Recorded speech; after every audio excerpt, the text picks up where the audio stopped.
The flower market at Covent Garden stirred to life, in that peculiar hour before true dawn, when London existed in shades of pewter and smoke, and the gaslight still burned against the autumn darkness like uncertain promises. The air hung heavy with moisture, that persistent drizzle which was neither rain nor mist but something in between, coating the cobblestones with a treacherous sheen and clinging to wool and silk alike with indiscriminate dampness. Among the weathered carts and makeshift stalls, where rough-handed men arranged chrysanthemums and dahlias with surprising tenderness, there stood a figure so incongruous she might have been a ghost from another world entirely, Lady Isadora Winthrop, though none who passed her now would know that name or the weight it once carried in London's most elegant ballrooms. Her hands, which had once worn gloves of the finest kid leather and touched nothing more troublesome than ivory fan sticks and crystal champagne flutes, now arranged roses with practiced efficiency,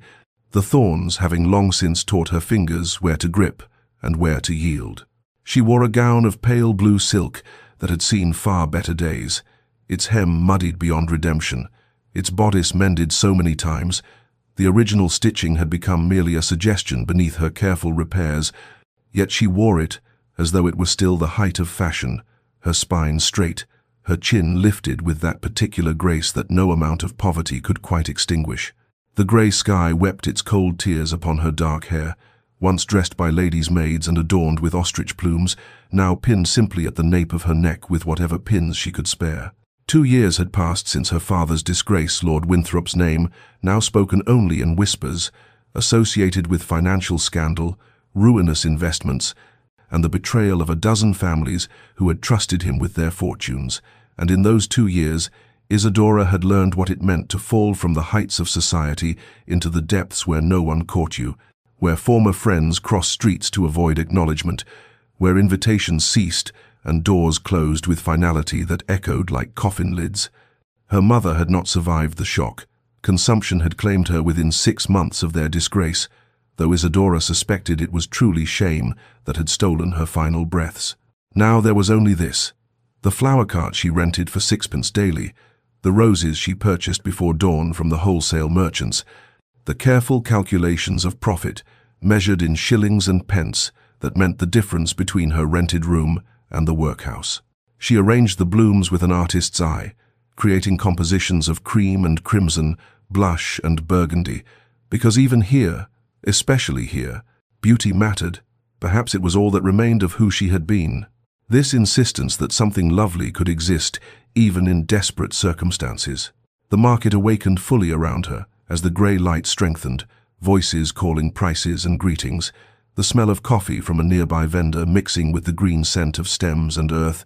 and Isadora stood among her roses like a fallen angel, tending a garden she could never again enter, waiting for customers who might spare a few coins for beauty they would carry into lives she would never know. Sebastian Blackwood, 5th Duke of Ashford, had not intended to pass through Covent Garden that morning, but his meeting with his solicitors had concluded earlier than anticipated,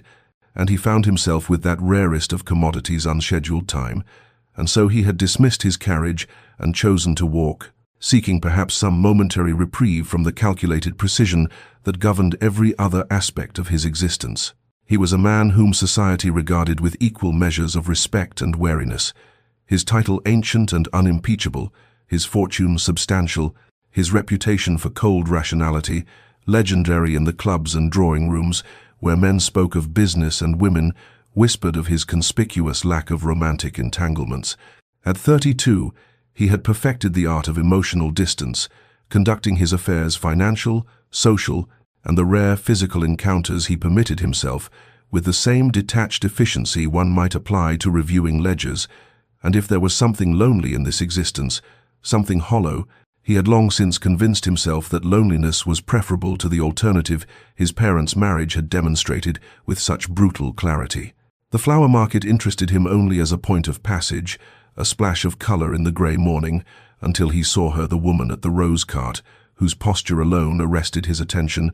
for he had spent enough time among the aristocracy to recognize true breeding when he encountered it. And this woman, despite her circumstances, which were evident in her worn clothing, and the calluses he glimpsed upon her hands, carried herself with a dignity that belonged to ballrooms rather than market stalls. He approached, observing details with the same acute attention he applied to potential investments.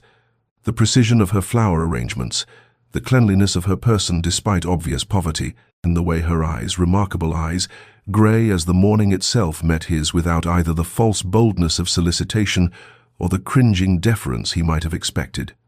"Your roses," he said, his voice carrying the clipped formality that had become his natural mode of speech. "They are exceptionally fine." She inclined her head with a grace that stirred something in his memory, though he could not immediately place it. "You are kind to say so, sir. They are freshly cut this morning. Would you care to purchase one?" Her voice confirmed what her bearing had suggested. This was no common flower girl, but someone who had known better circumstances, and Sebastian found himself unaccountably curious about the trajectory that had brought her to this place. "A single stem," he replied, selecting a cream-colored bloom of particular perfection. Their fingers did not touch as she wrapped it in paper, but he was aware of her nonetheless, of the contradiction she represented, of the way she treated this transaction with the same courtesy she might have applied to far grander exchanges. He paid her twice what she asked, and when she began to protest, he silenced her with a look that brooked no argument. "For the quality," he said simply, and took his rose, and walked away feeling strangely unsettled, though he could not have articulated why. He did not recognize her, not then, but something in her face lingered in his thoughts throughout the day, a puzzle his mind worried at even as he conducted his business. And that night, alone in his study, he found himself studying the rose he had placed in a crystal vase, wondering about the woman who had sold it to him with such quiet dignity, and experiencing the unfamiliar sensation of wanting to know more. Isadora's days had acquired the rhythm of necessity, that particular cadence which poverty imposes upon those unaccustomed to its demands, and she rose each morning in darkness 4:30 by the cracked porcelain clock in her rented room to make her way through streets still populated by night's final stragglers to the wholesale market, where she purchased her roses, selecting each stem with the critical eye her mother had once applied to choosing fabrics for ball gowns, rejecting any bloom that showed the slightest imperfection, for she had learned that her customers, though they might not consciously recognize quality, responded to it nonetheless, and quality was the only advantage she possessed over the dozen other flower sellers who competed for the same coins. By 6 o'clock she was at her cart, arranging the roses into displays that caught what little light the grey autumn mornings offered, and she remained there until dusk claimed the market, her feet aching in boots that needed resoling, her hands chapped despite the salve she made from stolen moments and cheaper ingredients, speaking to customers with the same courtesy she had once employed in drawing rooms, never allowing her voice to rise in the common hawker's cry, never permitting desperation to show in her demeanor, for dignity, her mother had taught her, was not contingent upon circumstance, but upon choice. One could choose to maintain standards, even when the world conspired to strip them away. The other vendors had regarded her with suspicion initially, this incongruous gentlewoman in their midst, but time and genuine kindness had softened their reserve, and now she counted among her friends Mrs. Davison, who sold violets and spoke with rough affection, and old Tom, whose chrysanthemums occupied the neighboring cart, and who had more than once shared his lunch when Isadora's coins had run too short, and the pie-seller's daughter Mary, who dreamed of a position in a great house and asked Isadora endless questions about the world she had lost, questions Isadora answered with patience, though each one was a small knife to her heart, reminding her of what she had been. Her room, reached by 4 flights of narrow stairs in a building that sagged with age and housed a dozen other souls in similar straits, measured perhaps 10 feet square and contained a narrow bed, a washstand, a single chair, and a trunk that held what remained of her former life. 2 other dresses, her mother's pearl earrings which she could not bear to sell, a miniature portrait of her parents in happier times, and a pressed rose from her coming-out ball when she had worn white silk and danced with a dozen suitors and believed the world was full of endless promise. She kept this room as she kept herself, scrupulously clean despite the building's pervasive grime. The single window washed weekly, her few possessions arranged with care, maintaining the standards her upbringing had instilled, because to let them slip would be to surrender the last bastion of who she had been, and she had sworn at her mother's grave that she would not beg, would not compromise her principles. would not seek rescue through the only means available to beautiful, destitute women, would instead endure whatever hardship necessary to preserve some essential core of self that poverty could not purchase and shame could not claim, though there were nights when exhaustion and despair whispered seductive arguments for surrender, and she had to remind herself why dignity mattered, had to hear her mother's voice speaking across the barrier of death, telling her that circumstances were temporary but character was eternal, and so she rose each morning and arranged her roses and maintained her standards and waited, though for what she could not have said, for some change in fortune that reason told her would never arrive. The next morning Sebastian returned, and the morning after that, and in the days that followed his appearances acquired the regularity of a habit, though he told himself it was merely convenience, that the route through Covent Garden suited his schedule, that the roses were of exceptional quality, and his household required fresh flowers, excuses that grew increasingly transparent even to his own rigorous self-examination. As the weeks passed and autumn deepened into November's chill, he purchased a single rose each time, always selecting the bloom himself with deliberate care, their exchanges remaining formal, yet developing a tenor of familiarity. She learned to have a cream or blush-colored specimen set aside for his inspection. He began timing his arrivals to the quieter morning hours when her cart was less crowded, and their brief conversations need not be hurried by other customers' impatience.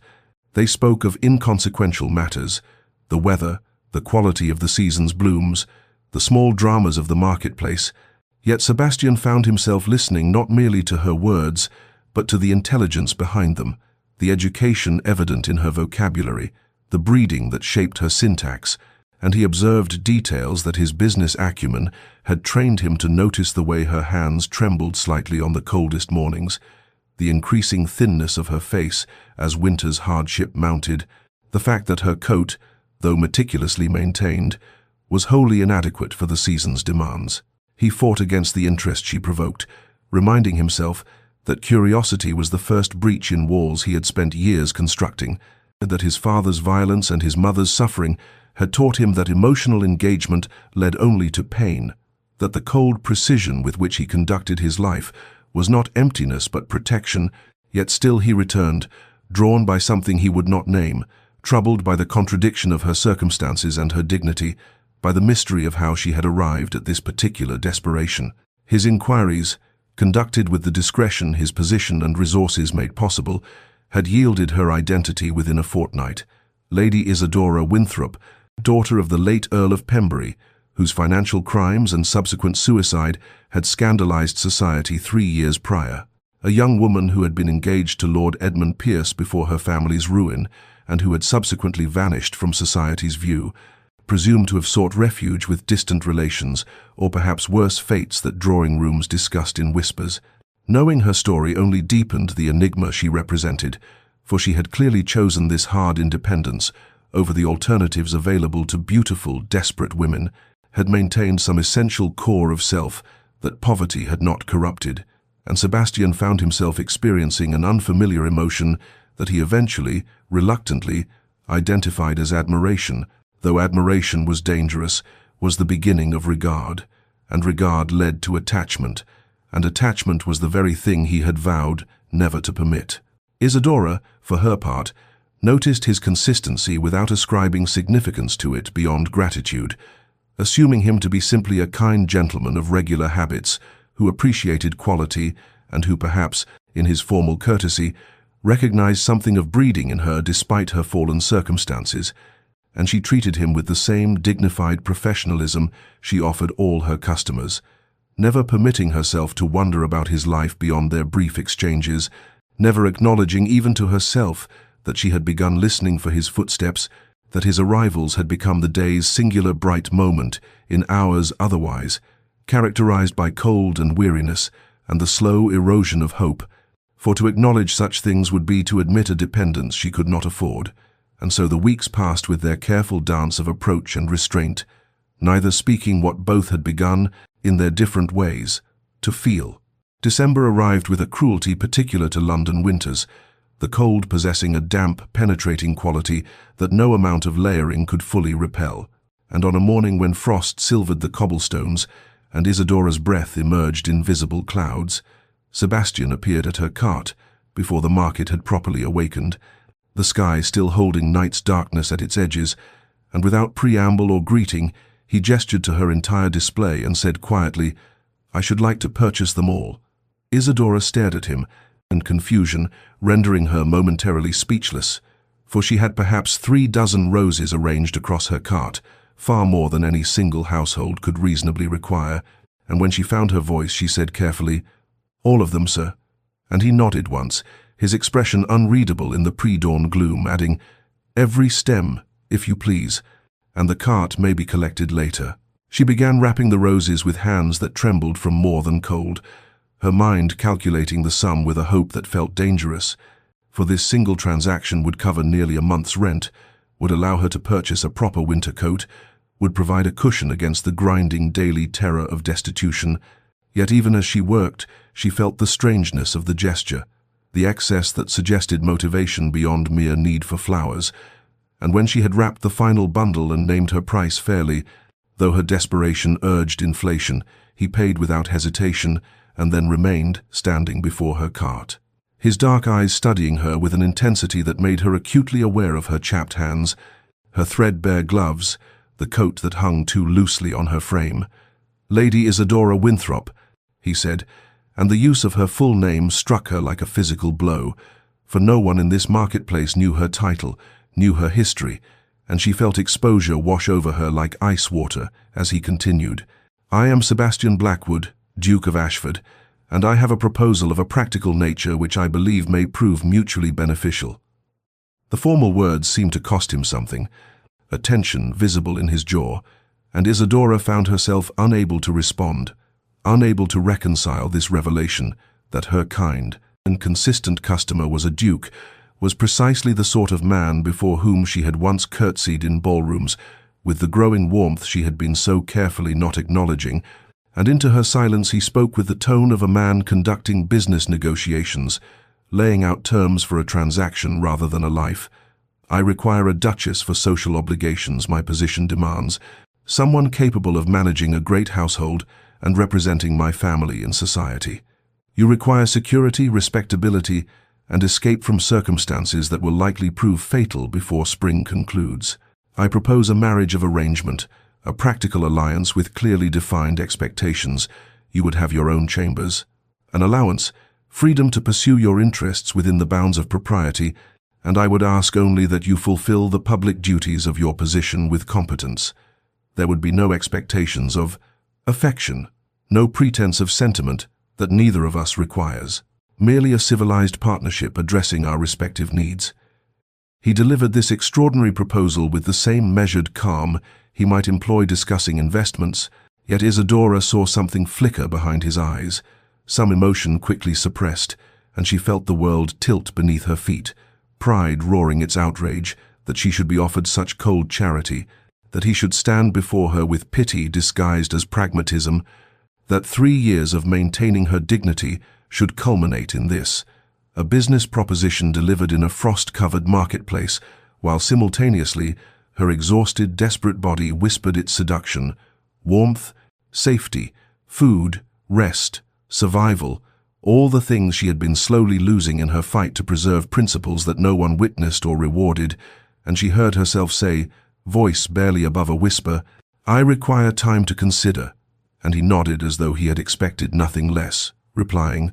"Until tomorrow morning, then," and walked away into the gathering dawn, leaving her standing beside her empty cart with the weight of an impossible choice settling onto shoulders already bowed by 3 years of bearing what she had believed to be the full measure of hardship fate could devise.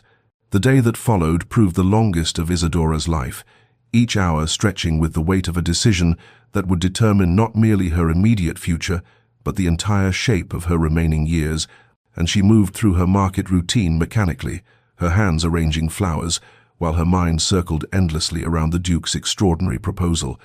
examining it from every angle as one might study a jewel for flaws, searching for the hidden cost that such offers always carried. Her friends in the market, Sally, who sold apples, old Thomas with his meat pies, Martha, whose herb bundles scented the morning air, noticed her distraction and extracted the story with gentle persistence, and their reactions proved unanimously pragmatic. "Marry him," they urged. "For God's sake, marry him before he changes his mind. What is pride when measured against survival? What is dignity worth? If you freeze to death, maintaining it." And Sally gripped her hands with rough affection and said, "You think we don't see you getting thinner each week? You think we don't know that coat won't last January? Take the safety he's offering, girl. Take it, and don't look back with regrets." Yet still Isadora hesitated, not from any romantic notion that she deserved love. 3 years of hardship had thoroughly cured her of such fancies, but from a bone-deep resistance to becoming any man's obligation, any man's charitable project, a resistance rooted in the final shreds of pride that poverty had not yet managed to strip away. She returned to her small room as evening fell, climbed the narrow stairs past peeling wallpaper and the smell of boiled cabbage, entered the space that was barely large enough for her cot and single chair, and sat in darkness as night deepened beyond her window,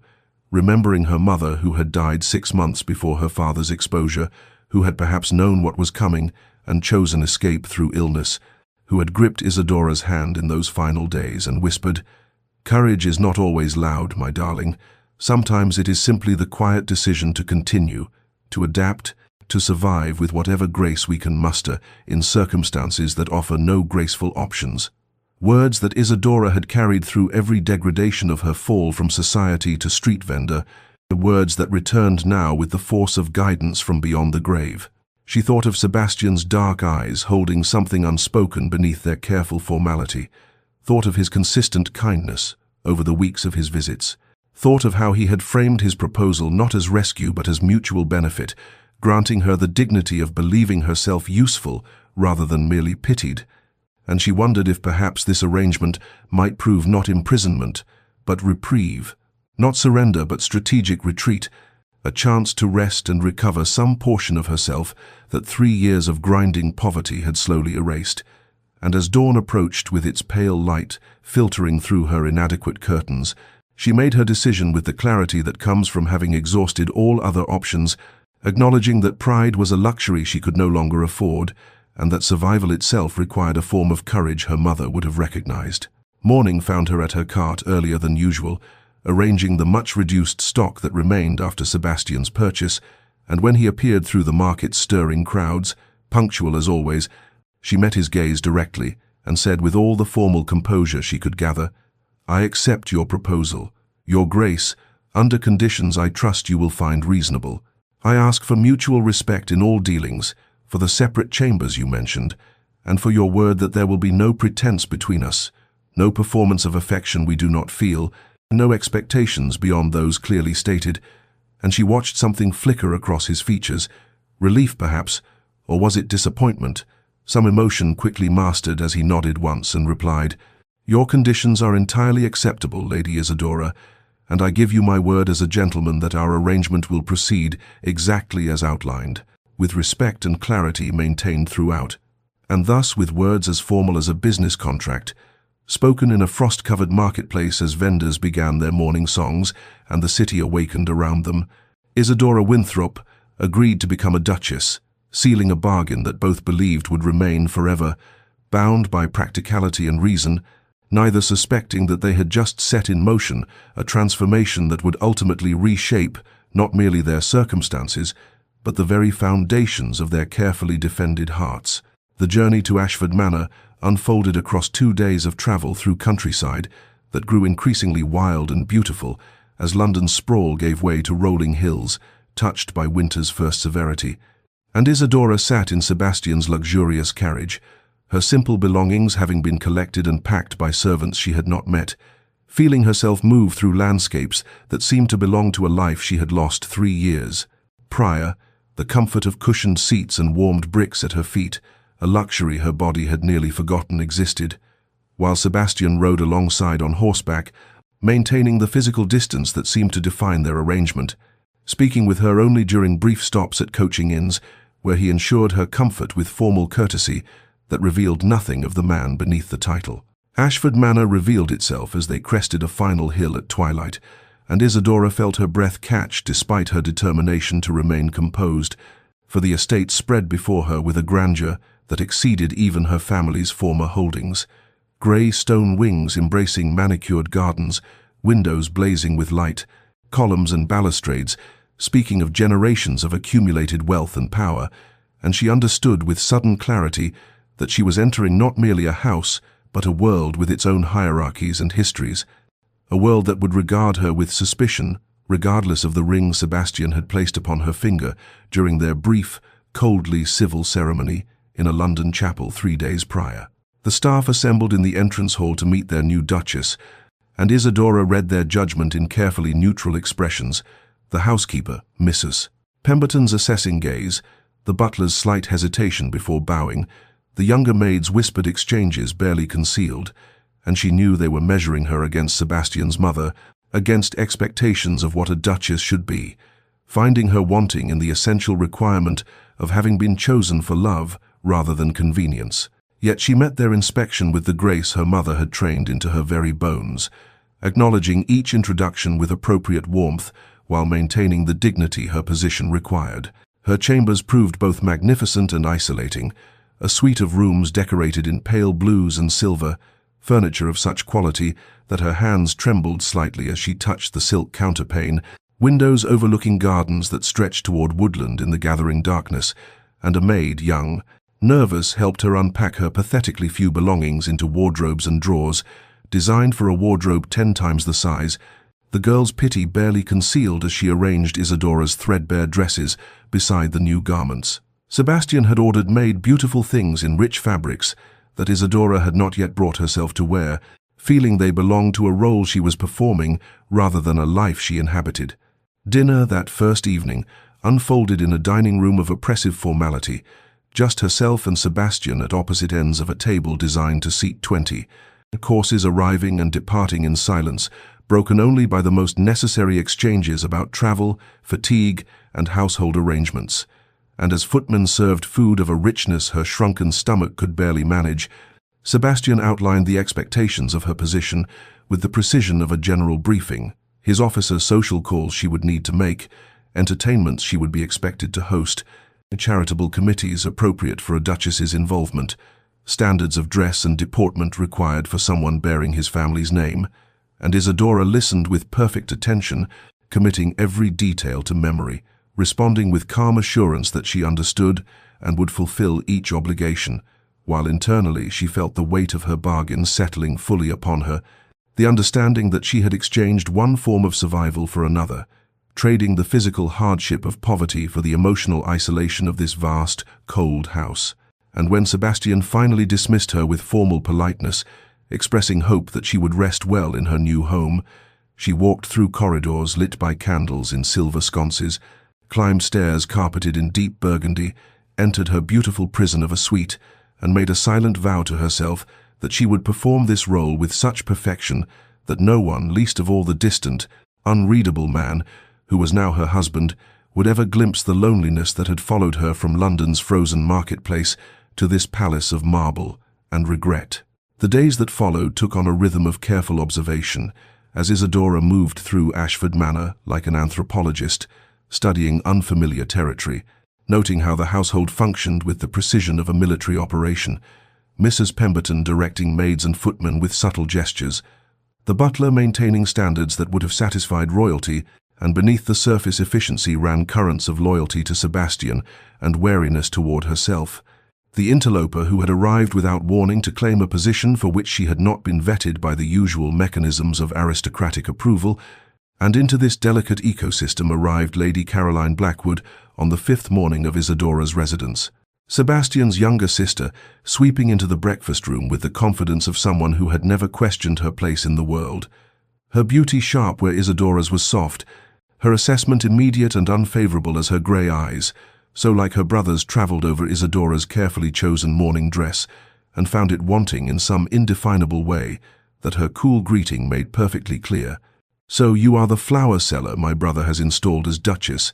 How very democratic of him. I do hope you are not overwhelmed by the responsibilities of a position that others spend their entire lives preparing to assume." Isadora felt the cut as it was intended, but years of maintaining dignity through her father's disgrace had taught her to absorb such blows without flinching, and she met Caroline's gaze with calm directness and replied, "I am grateful for your brother's confidence in my abilities, Lady Caroline, and I assure you I take my responsibilities most seriously. Perhaps you might advise me on the local families I should call upon, as I understand you are familiar with the neighborhood,"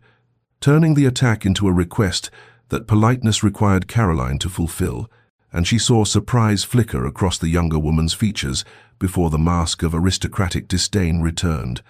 though something in Caroline's subsequent conversation suggested a reluctant respect for someone who would not be easily intimidated. The true test arrived 3 days later, when Sebastian informed her at breakfast, their only shared meal, taken in awkward near silence, that they would be hosting a small dinner party, 12 guests, local gentry, and a baron with his wife. Nothing overwhelming but sufficient to introduce the new Duchess to society,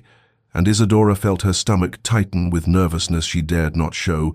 knowing that her performance at this event would determine how the surrounding families received her, whether they would accept Sebastian's choice or quietly mock it in their drawing rooms, and she spent the intervening days in careful preparation, consulting with Mrs. Pemberton on menus and precedents, reviewing her knowledge of current affairs and local concerns, selecting her dress with strategic care, not the new gowns Sebastian had provided, which might seem pretentious, but her one remaining evening dress from her former life, altered and refreshed, speaking of genteel poverty rather than purchased position. The evening itself unfolded with the heightened awareness of a soldier entering battle, guests arriving in their carriages, Isadora standing beside Sebastian in the entrance hall to receive them, feeling his solid presence at her side, even as the distance between them remained carefully maintained. And as she greeted Lord and Lady Hartwick, Sir James and his daughter, the Baron and Baroness, others whose names she committed to memory with desperate focus, she felt her old training rising through years of dormancy,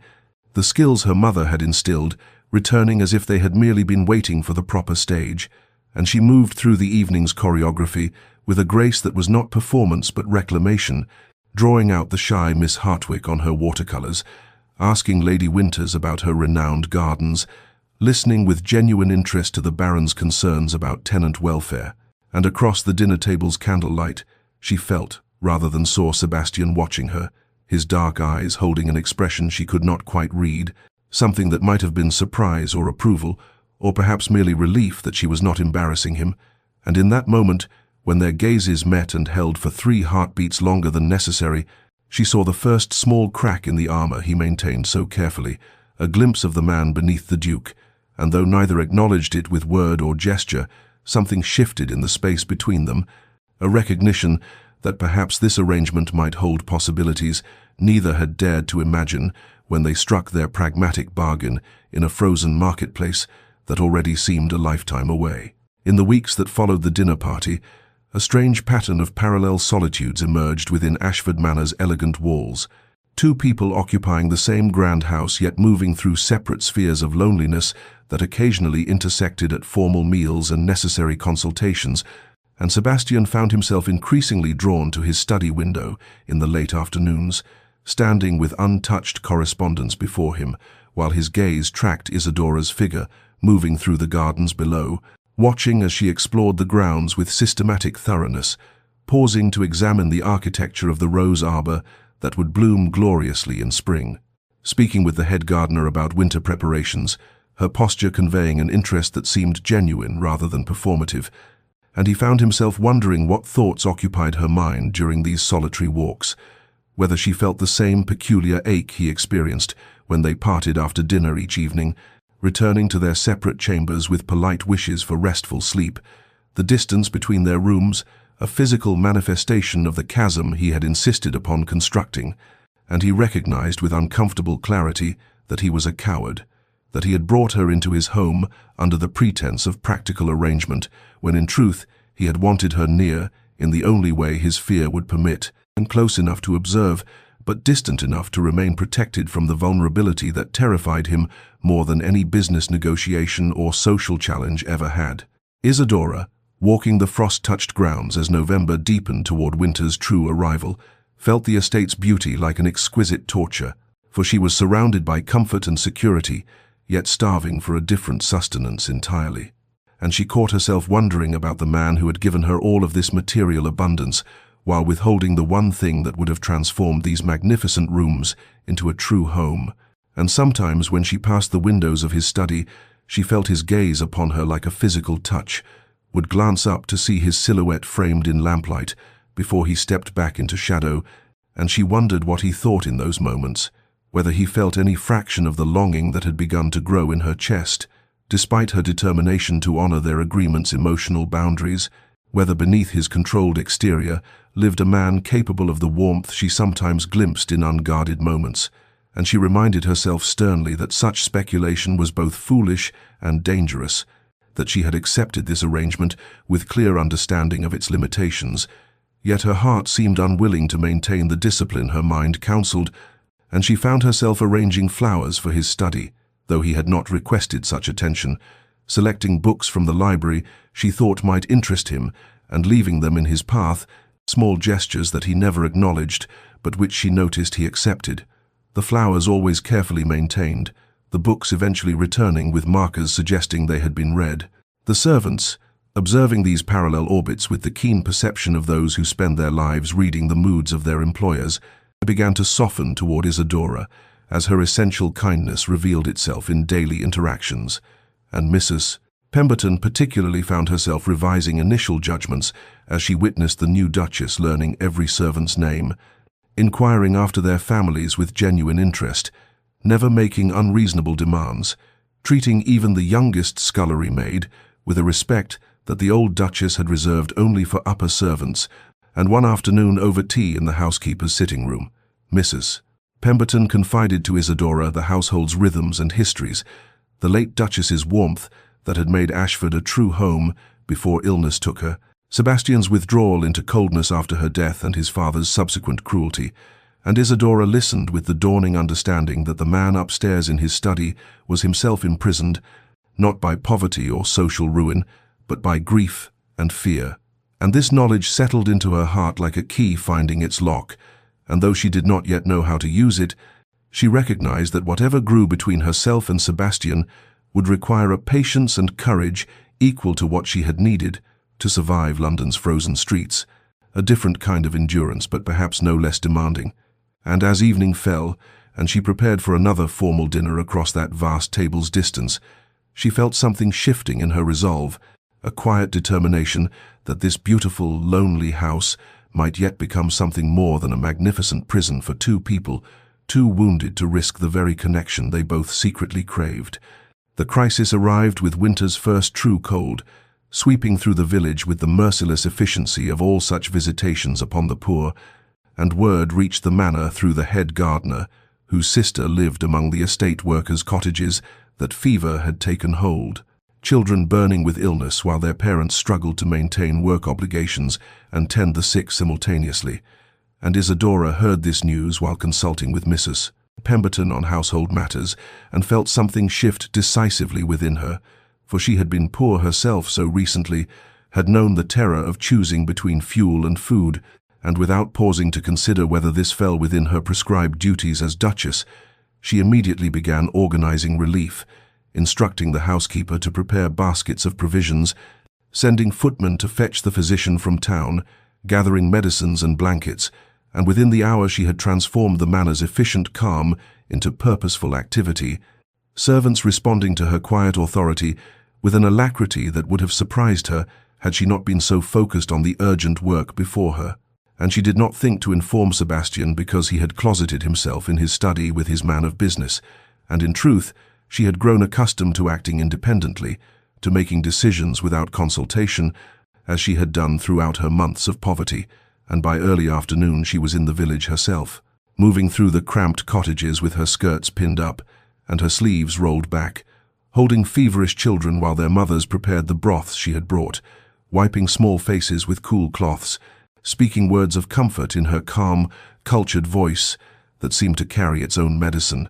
And she was kneeling beside a carpenter's daughter, coaxing the child to take another sip of willow bark tea, when she felt rather than heard a presence in the doorway, and looked up to find Sebastian standing there, still in his riding coat, clearly having come directly upon hearing where she had gone, and on his face was an expression she had never seen before, wonder and something deeper that made her breath catch even as she maintained her focus on the sick child in her arms. He did not speak, did not command her to return to the manor's safety, but instead removed his coat and joined her in the work, following her quiet instructions, carrying water, holding frightened children while the physician examined them, and she watched him cradle a fevered boy with unexpected gentleness, murmuring reassurances, and saw in that moment past the Duke's calculated reserve to something true and unguarded beneath. And as the hours passed and the immediate crisis stabilized, medicines distributed and fears calmed, they found themselves walking back to the manor together through twilight's purple shadows, alone for the first time without formal dinner's structure or household's presence. And the silence between them felt different now, charged with possibility rather than distance. And finally Sebastian spoke, his voice rougher than usual. "You did not hesitate. You simply acted, as if their welfare were as natural a concern as breathing." And she replied softly, "I know what it is to be vulnerable, to need help that may not come. I could not do otherwise." And he stopped walking then, turned to face her in the gathering darkness, and said with quiet intensity, "My mother was like that. She believed those with privilege bore responsibility for those without it. My father called it weakness, punished her for it, and after she died I told myself that caring was indeed weakness, that distance was strength. But watching you today I remembered what I had forgotten, that true strength lies in allowing oneself to care despite the cost." And Isadora felt tears prick her eyes at this first real revelation of the pain that had shaped him, and she said simply, "Caring always costs, but the alternative costs more. It costs our very humanity." And they stood there in the winter, twilight, the manor glowing with lamplight ahead of them, and something fundamental shifted between them, like a locked door finally yielding to persistent pressure, and when they resumed walking their shoulders brushed together, neither moving away from the contact, and this small touch spoke what neither yet dared to say aloud. The months that followed unfolded with the subtle transformation of seasons, autumn deepening toward winter's approach with that peculiar quality of English weather that shifts gradually yet inexorably, and within Ashford Manor's gracious walls, a parallel transformation occurred through gestures so small they might have escaped. Notice had either Sebastian or Isadora been observing from outside their own carefully maintained defenses, but they were living within the change, and therefore felt each shift with the acute sensitivity of those who have learned to navigate by the faintest signals, and Sebastian found himself pausing in the library to consider which volumes might interest her, remembering a comment she had made about medieval histories or her expressed curiosity about agricultural innovation,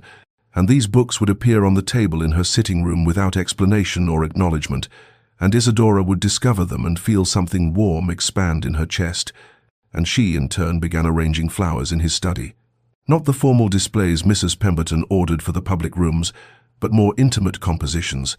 a single perfect rose in a crystal vase on his desk, a handful of late-blooming asters that she knew somehow he would appreciate for their stubborn refusal to yield to approaching winter. And Sebastian would enter his study to find these offerings and stand before them longer than necessary, and neither spoke of these exchanges, as if putting words to them might shatter whatever fragile understanding was being constructed through such silent conversation. And their evening meals stretched longer, the formal distance of those first dinners gradually dissolving, as conversation moved beyond weather and household business to books and ideas, memories of childhood, observations about the world, and sometimes Sebastian would catch himself laughing at something she said, a genuine sound that startled them both, and Isadora discovered that beneath his reserve lived a sharp intelligence and unexpected wit that made her understand how lonely he must have been within his self-imposed isolation, and one afternoon, while visiting the village with continued relief efforts, she learned from the vicar about Sebastian's extensive charitable works, endowments for schools and hospitals, and pension funds for elderly servants, all maintained with such discretion that even the recipients often did not know their benefactor's identity, and this discovery rearranged her understanding of him once more, revealed layers she had not suspected, and that same week, Sebastian, rising before dawn for an early ride, caught sight of movement in the gardens and discovered Isadora walking the frost-silvered paths in the grey light before sunrise, wrapped in a heavy cloak, and he watched from the terrace as she moved through that liminal hour between night and day, and realized with a sharp pang of recognition that she still kept her flower seller's schedule, rising at an hour when most ladies of her station slept peacefully. And this glimpse into her persistent habits from those desperate months touched him profoundly, for it spoke of how deeply experience marked us and how we carry our past selves within our present circumstances. And the next morning he joined her in the garden without explanation, simply appeared at her side in the dawn silence, and they walked together without speaking, their breath clouding in the cold air. And this too became a pattern, this shared witness to the day's beginning. And though they maintained the careful boundaries of their arrangement, sleeping in separate chambers, never touching beyond the formal requirements of social occasions, something was undeniably shifting between them, like ice beginning its spring thaw, slow and inexorable, beautiful and terrifying, in equal measure. The house party descended upon Ashford Manor with all the weight of social obligation that Sebastian had long understood as part of his role, and the preparations consumed weeks, as Mrs. Pemberton coordinated with Isadora to ensure every detail met the exacting standards required when hosting members of the highest aristocracy, and Isadora felt the old anxiety of her former life return as she reviewed guest lists and seating arrangements, for these were the very people among whom she had once moved as an equal, who had then turned away when scandal tainted her family name. And Sebastian observed her tension during their morning walks, but said nothing, respecting her privacy, even as he wished he possessed the words to offer comfort. And when the guests began arriving in their magnificent carriages, filling the manor with noise and expectation, Isadora stood beside Sebastian in the entrance hall, receiving them with perfect grace, her training reasserting itself despite the years of poverty between then and now, and most guests treated her with cool politeness, accepting her as Sebastian's choice while clearly reserving judgment, until Lady Vivienne Ashcroft arrived in a rustle of emerald silk and barely concealed triumph, for Vivienne had once been considered the most likely candidate for Duchess, her family's connections impeccable, her beauty celebrated, and she had expected Sebastian's proposal before he had instead withdrawn into his fortress of isolation, and now she swept into the manor with her diplomat husband, Sir Percy Ashcroft, trailing behind, and her eyes found Isadora with the precision of a blade finding its target. And over the days that followed, Vivienne deployed her weapons with expert subtlety, never openly rude but consistently undermining, commenting within Isadora's hearing about how charming it was that the Duke valued character over conventional background, inquiring with false concern whether Isadora found managing a household of this scale overwhelming given her recent circumstances, suggesting activities and conversations that emphasized Isadora's absence from society during her time of poverty. And Isadora endured these calculated cruelties with dignity, responding with grace, never allowing her composure to crack. But Sebastian noticed, catalogued each slight with growing anger, and during a dinner where Vivienne had orchestrated the conversation to focus on a particular ball from 2 seasons past, a glittering affair that she knew Isadora could not have attended, emphasizing shared memories from which Isadora was excluded, something in Sebastian's carefully maintained control finally fractured, and he interrupted Vivienne mid-sentence, his voice carrying an edge that silenced the entire table, saying with quiet force that dwelling on the past seemed a peculiar occupation for those who claimed to live well in the present, that he found his wife's experiences had given her a depth of character and understanding of true value that no amount of uninterrupted social success could provide, and that he considered himself extraordinarily fortunate in his choice. And the table fell into shocked silence at this unprecedented public declaration from a man known for emotional restraint, and Isadora's eyes met Sebastian's across the candlelight, and in that moment of connection she saw clearly the protective fury he barely contained, the defense of her that cost him something to make so publicly, and he saw in her expression both gratitude and a quiet strength that needed no defense but accepted his offering nonetheless. And Vivienne's face tightened with humiliated rage as she recognized her defeat, and though the dinner continued with strained politeness, something fundamental had shifted. For Sebastian had claimed Isadora before witnesses as truly his, and neither of them could pretend any longer that their arrangement remained merely practical. The house party's final evening stretched long and exhausting. performance and polite conversation consuming hours, until Isadora felt the weight of maintained composure like a physical burden, and when at last she could escape, she sought refuge in the library, knowing most guests would be retiring or continuing revelries in the drawing rooms, and she entered the darkened space with relief, not bothering to light more than a single lamp, and settled into the leather chair by the cold fireplace with a book she had no intention of reading, simply needing silence and solitude. But she had been there barely 10 minutes when the door opened again and Sebastian entered, stopping short when he saw her, and for a moment they simply looked at each other in the lamplight's shadows, and something in his expression, exhaustion, frustration, a vulnerability she rarely witnessed, made her gesture to the chair opposite hers in silent invitation, and he crossed to the sideboard without speaking and poured brandy into a crystal glass, then after a moment's hesitation poured a second and brought it to her, and she accepted it, though she rarely drank spirits, understanding somehow that this night called for fortification, and they sat in silence as he took a long drink, his careful control visibly fraying, and finally he spoke, his voice rough with suppressed emotion, saying that he owed her an apology for subjecting her to Vivienne's cruelty, that he had not anticipated the full measure of viciousness some members of society could deploy, and Isadora responded quietly that she had survived worse than Lady Vivienne's barbs, that poverty had taught her which wounds truly mattered. And Sebastian laughed, a harsh sound without humor, and said that she possessed a strength he had never managed to cultivate, that she had faced her devastation with courage while he had merely hidden from his, and perhaps it was the brandy or the late hour or the accumulated tension of days performing for critical audiences. But his defenses crumbled, and he began to speak with raw honesty about his father, the old duke whose charm in public masked calculated cruelty in private, who had wielded love as a weapon and withdrawal of affection as punishment, who had broken his mother slowly over years of marriage until she became a ghost in her own home. And Sebastian described watching this destruction as a child, helpless to prevent it, and making a vow that he would never grant anyone such power over him, never love, and thus never suffer or inflict the pain that love enabled. And Isadora listened without interruption, her heart contracting with recognition and sorrow, and when he fell silent she found herself speaking her own truth,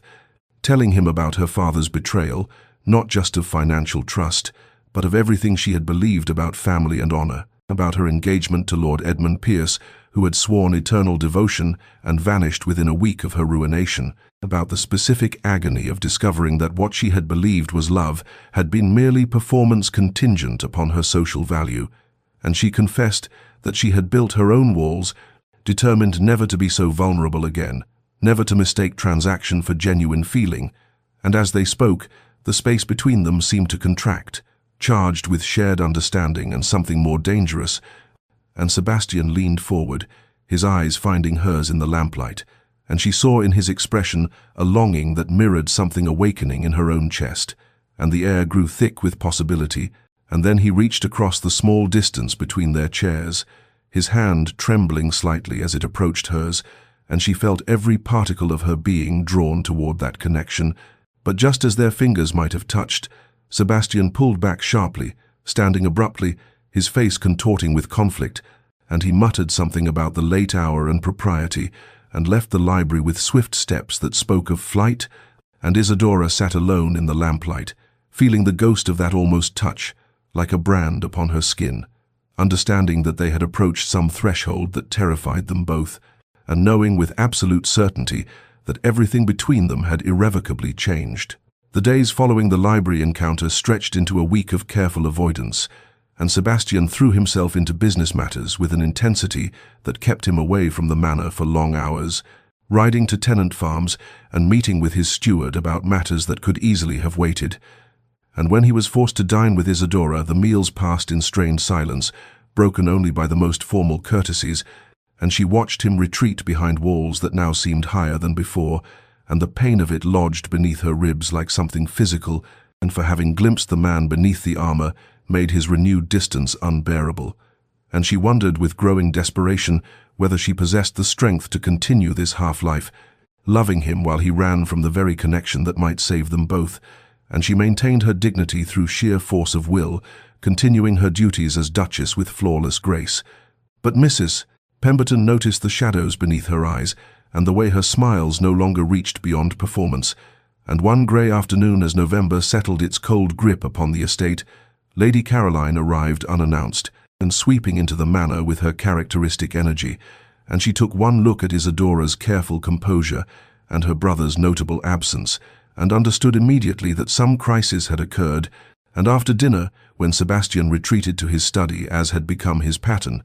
Caroline followed and closed the door behind her with a decisive click, and though Isadora could not hear the words exchanged, she heard Caroline's raised voice through the heavy oak, and the word "coward" carried clearly. And later Caroline found Isadora in the music room, and took her hands with surprising gentleness, and said that some men required battering down of their defenses from both sides, that Sebastian had spent so many years building his fortress that he no longer remembered how to open the gates, and that Isadora should not mistake his fear for lack of feeling, and Isadora felt tears threaten at this kindness, but maintained her composure and thanked Caroline for her concern. And the next morning brought the post, and among the usual correspondence was a letter addressed in a hand. Isadora had once known intimately, and her fingers trembled as she broke the seal to find Lord Edmund Pierce's flowery script, expressing his deepest regrets for his past behaviour, claiming that time and maturity had brought him to recognize his terrible mistake, suggesting that perhaps they might meet so he could properly apologize, and the true purpose emerging in the final paragraph, mentioning that he found himself in some financial difficulty and hoped that she, now so fortunately situated, might remember their former attachment with sufficient fondness to offer assistance through her husband's influence, and Isadora felt something cold and clarifying settle over her as she read this transparent manipulation, and she sat for a long moment with the letter in her hands, understanding that this man represented everything she had once believed about love, the falseness of it, the transactional nature hidden beneath pretty words, and yet what she felt for Sebastian was something entirely different, something real and terrifying and worth fighting for, and she made a decision then, sitting alone in her morning room as winter light slanted through the windows, that she would not allow fear, neither Sebastian's nor her own, to destroy what might exist between them. But before she could act upon this resolve, a footman announced that Lord Edmund Pierce had arrived and was awaiting her in the drawing-room, and her blood ran cold with shock that he had presumed to come here uninvited, and she rose with squared shoulders and walked toward a confrontation she had not chosen but would face nonetheless. Isadora entered the drawing-room with her spine straight and her expression carefully composed, and found Lord Edmund Pierce standing by the windows examining the room with an appraising eye that spoke of calculation rather than admiration, and he turned at her entrance with a smile she had once thought charming but now recognized as practiced, and he crossed to her with hands extended, as though they were intimate friends reuniting after pleasant separation rather than a man who had abandoned her in her darkest hour, and he began speaking before she could frame a greeting, his words tumbling out in rehearsed contrition about how he had behaved abominably, how he had been young and foolish and influenced by his family's concerns about financial prudence, how he had regretted his actions every day since, and Isadora listened with growing coldness as she understood that this performance was merely preamble to his true purpose.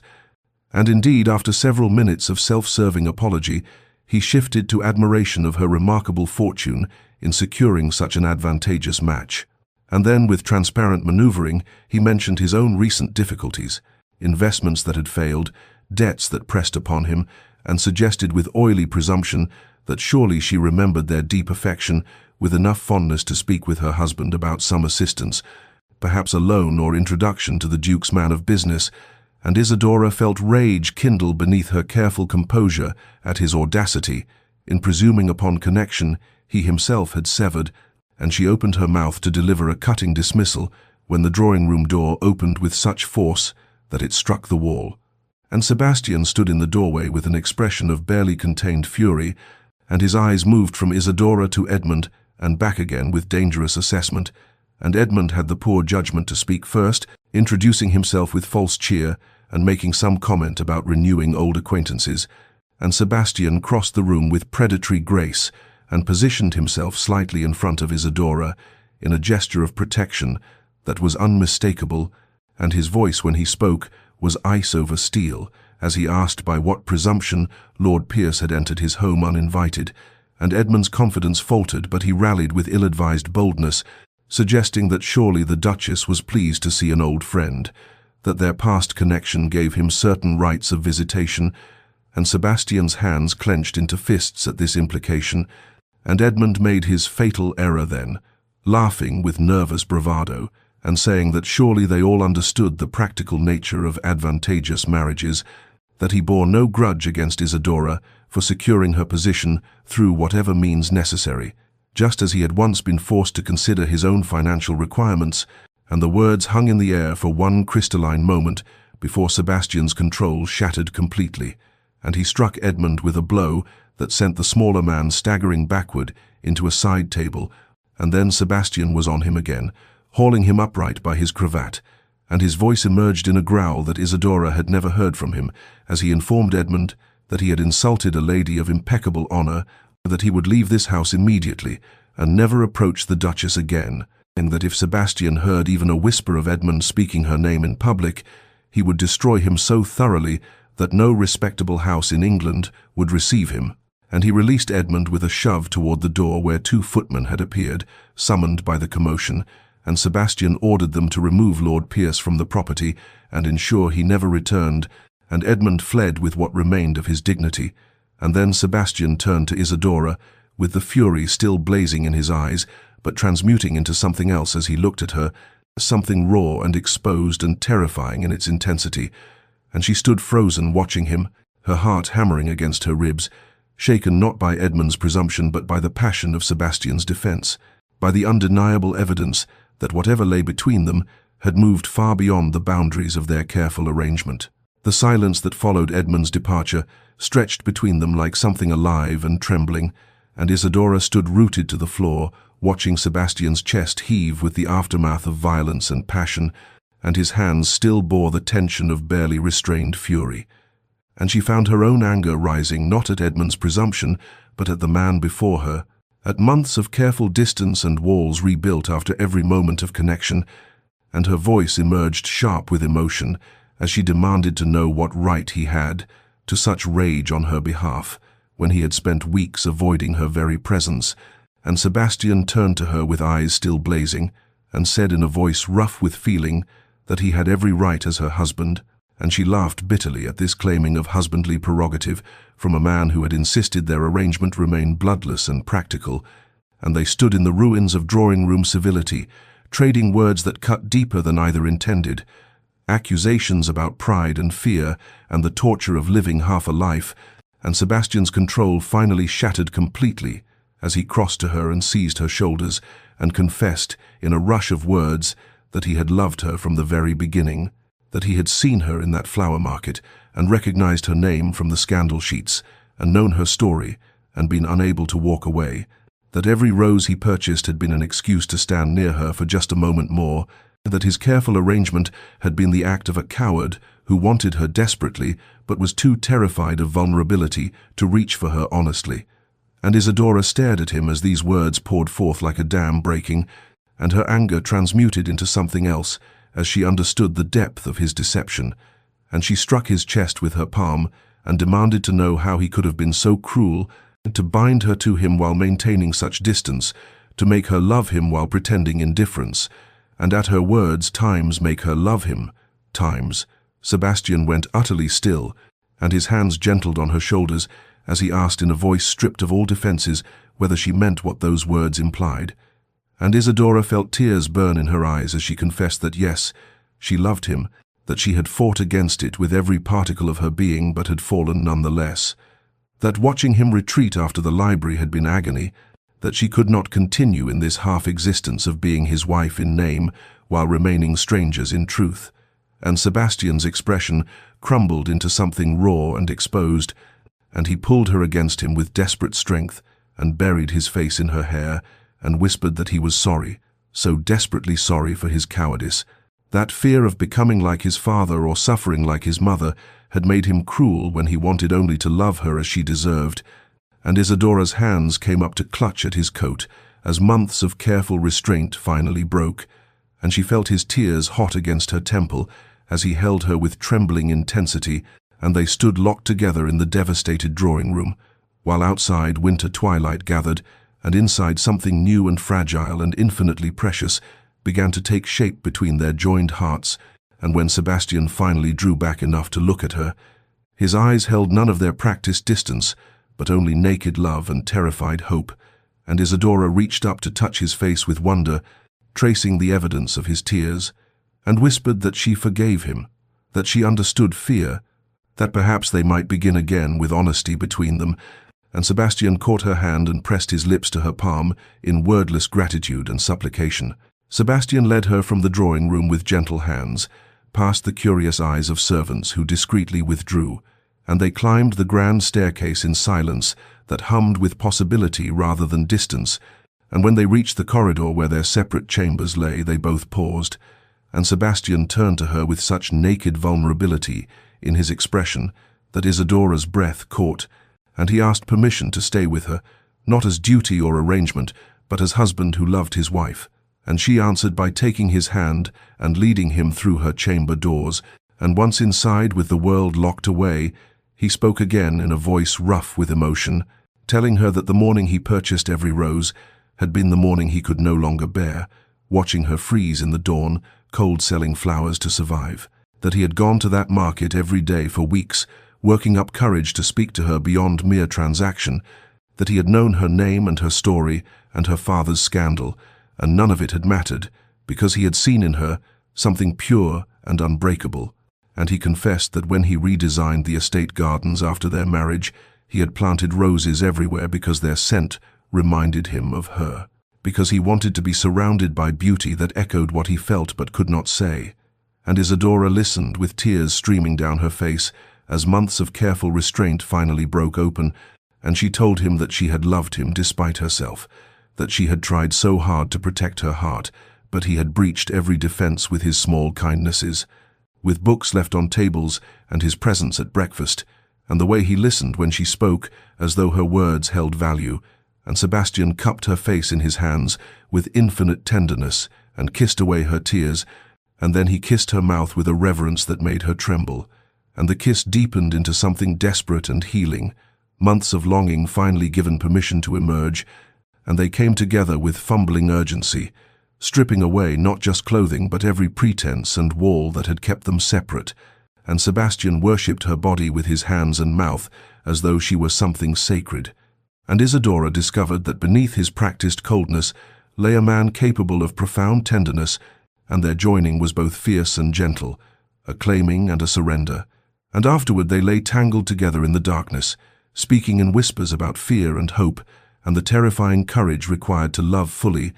and Sebastian traced patterns on her skin and told her she was extraordinary, and Isadora wept again, but this time from joy, and they made love again as dawn approached, slower and deeper, learning each other with wonder, and when morning light finally spilled through the windows they faced it together. Sebastian's arms wrapped around Isadora from behind as they stood at the window overlooking the rose gardens he had planted for her, and he pressed his lips to her temple and whispered that this was their true beginning, and Isadora leaned back against him, feeling for the first time since her world collapsed that she had found not just safety but home. And in the golden morning light they stood together transformed, two wounded souls who had found in each other the courage to heal. The weeks that followed their breakthrough moved like a dream, transformed into waking reality, and the first evidence of change appeared in small but unmistakable ways. Sebastian's hand seeking Isadora's beneath the breakfast table, his laughter echoing through corridors that had known only austere silence, the way he looked at her across rooms with such naked affection that servants exchanged knowing glances and smiles. "Mrs. Pemberton remarked to the cook that the Duke seemed 10 years younger. That warmth had returned to Ashford Manor after an absence so long she had forgotten what it felt like. And indeed the very atmosphere of the great house seemed to shift as winter deepened, as though love between its master and mistress had altered something fundamental in the ancient stones. Isadora took to the transformation of their home with purpose born of joy, consulting with Sebastian on every change, and together they opened shuttered rooms and replaced heavy draperies with lighter fabrics and filled vases with hothouse roses, even in the coldest months. And Sebastian watched her work with wonder in his eyes, marveling at how she could take his fortress and make it a home through nothing more than care and attention to beauty. They began working together on the charitable projects that had once been his solitary domain, riding out to tenant farms and village cottages as a united front. And the estate workers, who had initially regarded their duchess with suspicion, now watched her with open affection as she learned their children's names and remembered their concerns, and spoke to Sebastian on their behalf with gentle advocacy he could never refuse. As February arrived with its brief thaws and sudden freezes, Caroline returned for an extended visit and found her brother so thoroughly transformed that she embraced Isadora with tears of gratitude, confessing that she had feared Sebastian lost forever to his self-imposed isolation, and the three of them spent evenings in companionable conversation that felt like family in ways the great house had not known since Sebastian's childhood. When March brought the necessity of a small gathering obligations to neighboring families that could not be postponed, Isadora and Sebastian planned it together, and on the evening of the event, she stood in the ballroom wearing sapphire silk that Sebastian had commissioned for her, and he watched her move among their guests with natural grace and genuine warmth, and his heart swelled with such fierce love and pride that Caroline, observing him, laughed softly and remarked that he looked like a man drunk on happiness rather than wine. There came a moment during that evening when Isadora stood speaking with the vicar's wife about establishing a lending library for the village, animated and engaged, lamplight catching in her dark hair and color high in her cheeks from the warmth of the room and the pleasure of purposeful conversation, and Sebastian experienced a flash of memory. Isadora in the flower market, in tattered silk and falling snow, beautiful and dignified, despite her desperate circumstances, and the contrast between that image and the woman before him, now secure and cherished and radiant with contentment, struck him with almost physical force, and when she glanced up and caught his gaze across the room, she smiled with such intimacy, and knowing that several guests noticed the exchange and whispered about how deeply the Duke and Duchess appeared devoted to one another, and Sebastian crossed to her side, not caring what society might think of his obvious attachment, and took her hand and raised it to his lips in full view of their company, and Isadora's eyes shimmered with unshed tears of joy as she squeezed his fingers in silent communication of everything words could not convey. As April arrived with its gentle promise of renewal, bringing soft rains that coaxed green shoots from winter-hardened earth and filled the air with the scent of growing things, Sebastian proposed a journey that made Isadora's heart catch with painful sweetness, a return to London, to the flower market where their story had truly begun. And though he would not explain his full purpose, she trusted him enough now to simply take his hand and agree. And so on a morning when dew still clung to rose petals, they departed for the city in the ducal carriage. Talking of small things and large as miles passed beneath them, Sebastian's thumb tracing circles on her palm in absent affection that still had the power to make her breath quicken. London greeted them with its familiar cacophony, the streets teeming with life and commerce. But when their carriage drew to a halt, Isadora realized with shock that they had stopped at the precise corner where she had once sold flowers in tattered silk and desperate dignity, and Sebastian helped her down with careful hands and led her to where her old cart had stood. Except now there stood a proper flower stall with a bright awning and sturdy construction, and emerging from behind it came Martha and old Tom and young Annie, her former companions in street selling. But they were dressed in clean, warm clothing, and their faces had lost the gaunt desperation she remembered, and Martha rushed forward with tears streaming to embrace her, and through her own tears, Isadora heard the story that the Duke had purchased the market corner and established a fund, ensuring the flower sellers could operate with dignity and security, that he had arranged proper shelter and fair prices and protection from the harsh elements that had once been their constant enemy. And Isadora turned to Sebastian with such overwhelming emotion that words failed her, and he simply drew her close and whispered against her hair that he could not change her past suffering, but he could honor it by ensuring others need not endure the same. And they spent hours among her old friends who blessed them both and spoke of the Duke's generosity with reverence, and Isadora saw in Sebastian's gesture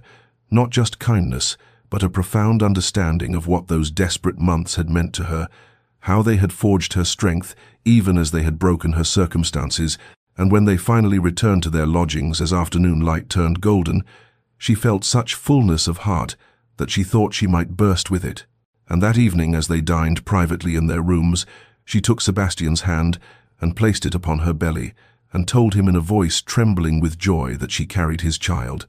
that their love had created new life, and Sebastian's face transformed with such wonder and fierce tenderness that she saw the last shadow of the cold, distant Duke finally dissolve forever, replaced entirely by the man she loved,